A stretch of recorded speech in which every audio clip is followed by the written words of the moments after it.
Welcome to Recovery His Way. I'm your host, Tom Reynolds, and today I'm blessed to have a very dear friend of mine, Herb Underwood, with me today. Herb and Sue, his wife, have really been my Huntsville parents for the last 25 years. They adopted me and have loved and cared for me for a long time. I was thinking about, as I was walking over here, I was thinking, you've been like my dad for 25 years, and that's longer than I ever lived in my parents' home. So you've had a huge influence in my life, my family's life, and very special and dear to me. And I appreciate your commitment to His way and all that you've done for us. I want you to start maybe by just giving us some background. I mean, just kind of, your spiritual journey, kind of what brought you to this point.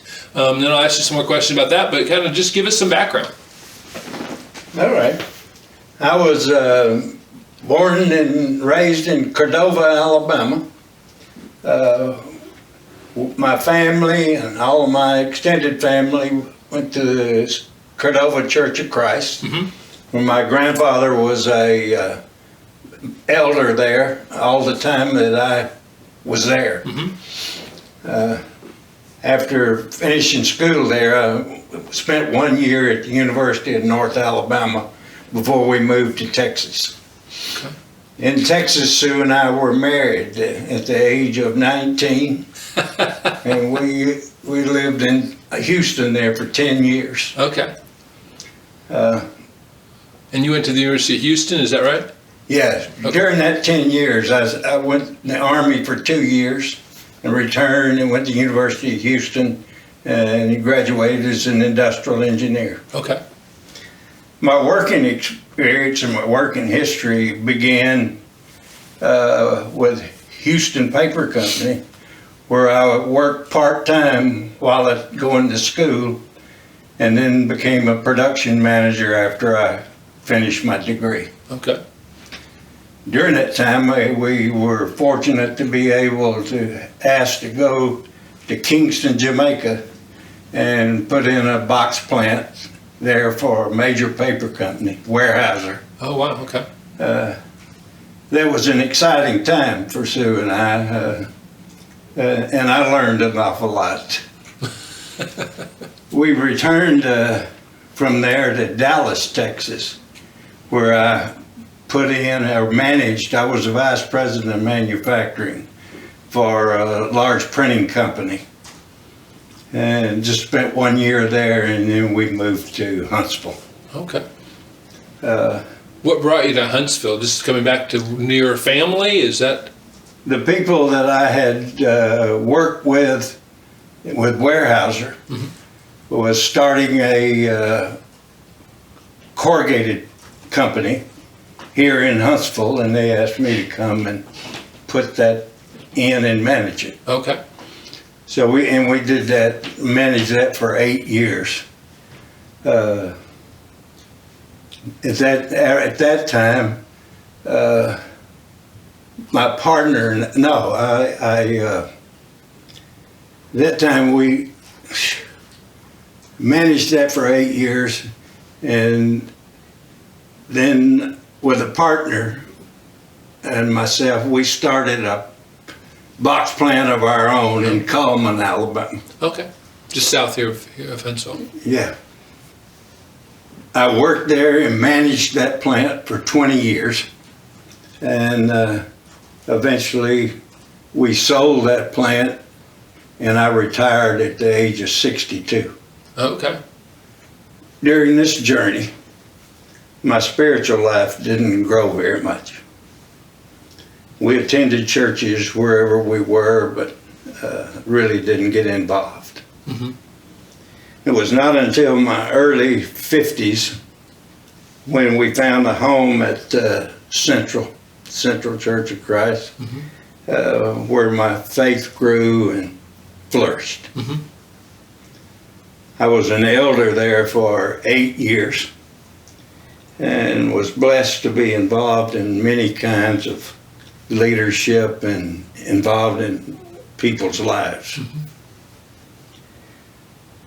God blessed me during this time, but He never gave up on me. So Sue and I have now been married 67 years in August. Wow. And we're blessed with 2 children and their spouses and 4 wonderful grandchildren. Mm-hmm. That's awesome.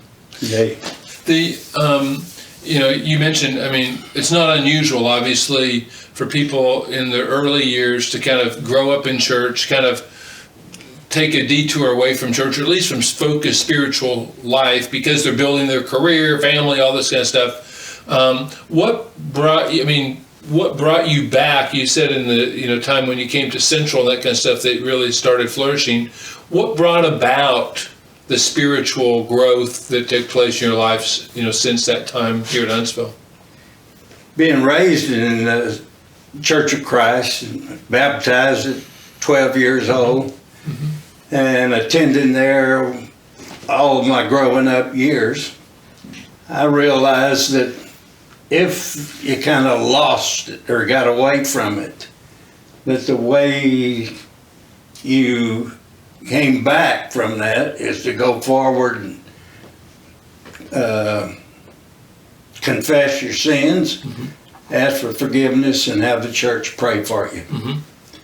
And so that's when Sue and I came to Central. That's it was time for me, I thought, to make that move. And we did that. Okay, all right. What kind of things, when you think about your spiritual growth since then, what kind of ways do you feel like you grew spiritually? I mean, what were some of the things that kind of really have been significant in your personal spiritual growth? Well, first thing is I stopped a lot of bad habits. Okay. I stopped smoking, and stopped drinking, and stopped partying, and got involved in the church. This had many benefits to it. I was brought my family closer together, and it's was just really a blessing to me. That's awesome. That's wonderful. Now, kind of moving forward, obviously you've been a part of us starting His Way almost from the beginning. I mean, you've been a part of it and supportive and that type of stuff, and now you've been on the board for a long time. What caused you to get involved with recovery ministry, particularly at His Way? Why did you choose to get involved in this particular work? That was easy. When Clyde came to Henry Bragg and myself and asked what we thought about starting this ministry, I thought about the parable of your talents, going and making disciples. I thought to myself, that's something that I felt like I could do and would like to do. Because I was raised in a family where my father was an alcoholic, and I have many bad memories of that. I grew up not liking my father, and I know as soon as we got out of school, I couldn't wait to go to Texas, where we moved and where Sue and I got married. Right. So I just wasn't happy with that family relationship. Right. Now, but I have to mention that after we were gone for years and what have you, and when we would visit back and forth, I'd find my not wanting to be around my father. I want to spend time with him. But later on in life, Christ brought him back to the church. Okay. He had always loved singing, was part of a quartet in his early years, singing gospel music. Okay. He'd get up in the Sunday mornings and turn the radio on, and he'd listen to gospel music before going to church. But of course that changed, and we had some bad memories. But later on, as he was brought back to the church and overcame his addiction, he just became a loving Christian man. And one of his talents was to go and visit in nursing homes in this small town. It was he knew a lot of the people was there, and it was his habit to go and encourage them and just visit with them. And so he worked out to be a loving Christian father. Did you end up kind of resolving a lot of your feelings for your dad over that time period? Yes. Me, my children, and my grandchildren come to know him as a loving grandfather, father. Yeah. So, I mean, so this addiction thing kind of comes close to your heart and close to your life experience, thinking about these guys going through what they've gone through, what their families would be like, would be similar to your upbringing. That's and that true. type of thing. That's true. That's why I knew that it was something that I wanted to do. Right. As you got involved with this, what are some things that you got involved doing? What are some of the things that you kind of got involved with, served in the ministry here? What kind of skills do you feel like, or commitments you've brought to this ministry of recovery at His Way? Well, seeing how God worked in my father's life, I knew, or I realized that Christ-centered was the best form of attacking addiction.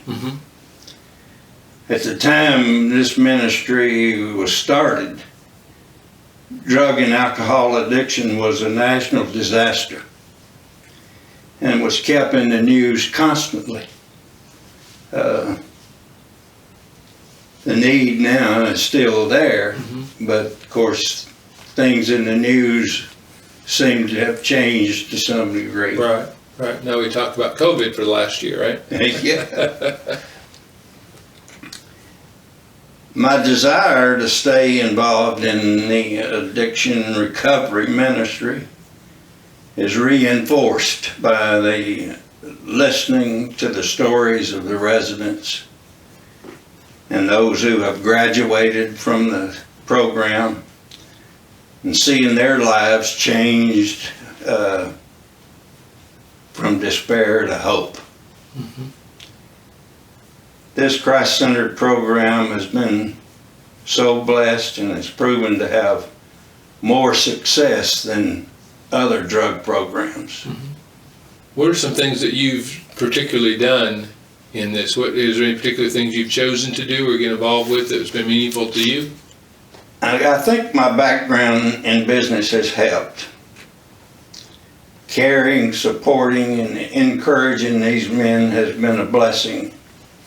Supporting the staff and raising funds where needed have been ways that I have served. Okay. I know you oversaw our community center being developed. I know it was a big task to kind of manage that whole building process, and I appreciate all that you did on that, keeping all the details of that, and helping save a lot of money in the process of managing that project. Was a big task. Yeah, it was a big project. We're awful proud of it. Yeah. What would you say, of having been involved with this, what would you say are some of the maybe personal benefits to you? If you found that being involved with this kind of ministry, even at a board level and some of the things you've done, some of the benefits that has brought you in your life or in your family, or how it's been a blessing to you? Well, I've been on the board since the beginning. My faith has grown stronger by seeing how God has blessed this ministry. The blessings are easily seen every time a man gets sober, accepts Christ and as his Savior, reunites with his family, and becomes a father to his children. It shows when some of the men are called to stay with the program and become counselors, teachers, and help the residents by their example. I consider it an honor to help any way I can. Mm-hmm. I get excited about the program and what it has meant for so many. Mm-hmm. I hear, every time I talk with you, I ask, what's our backlog of people coming in? Right. And it's my desire, or has been, for us to receive as many of those guys as we can. Right. Right. Because at the time they want to become part of this recovery program, Mm-hmm. that's the time in their life when they most need it. Right. Right. Exactly. Yeah, we've seen it. Right. In some cases, save lives. Right. But it's what I'd like to see is I'd like to see us be able to not have a backlog, but be able to handle all of those guys that need to. Right. You've always got replacing the ones that have graduated, new people coming on. I know you go to the jail ministries and there's people there, and it's important to me to see for us to handle as many residents as we can. Yeah, and I know you helped us get the extra house that we got a while back, and that's obviously helped expand our residential capacity so we can have more guys. And unfortunately, it's a continuing struggle because I just came back from a meeting just a few minutes ago. We have 51 guys on the waiting list right now, plus the 50 guys that we have living here. So, we got to turn over this place one whole time just to, get the amount of guys, that we could help. So the need continues to grow, unfortunately, and the opportunities there. And we hope that, we can continue to expand and continue to create more ways to help guys along the way. So, we're starting the thing in Atlanta in a few months, hoping that even maybe some of the guys on our waiting list can maybe help start that and, getting the program a little quicker that way. So we hope that, we can create more opportunities for more people. And I appreciate so much the loyalty, the faithfulness, the commitment you've had to this over the years that we've done this.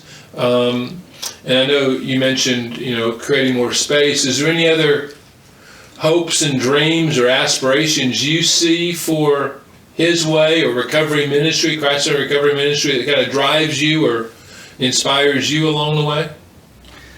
Well, I stay involved because of the things I've mentioned. Sometimes it takes years to see how God works in your life or in the lives of others. But by being involved with His Way, I see it every day. I hope the program continues to grow and in other areas. I hope we can grow to be able to accommodate all the men who are wanting to get in the program. And I hope to see continued growth in training leaders to work in the program. I hope to see continued growth in changing men's lives to work for Christ and spread the message. All right. That's great.